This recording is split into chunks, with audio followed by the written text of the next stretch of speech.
Ayaw niyang yumaman. Isa siyang baliw. Kawawa kayong nagsisitawa ngayon sapagkat kayo magsisitangis.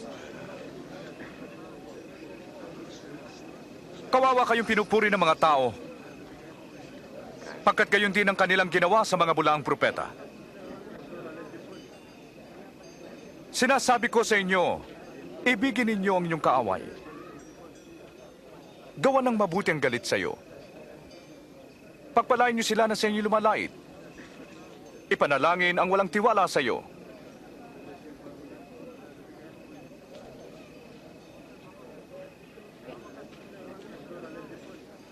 Pag sinampal ka sa isang pisngi, iharap pa rin ang kabila.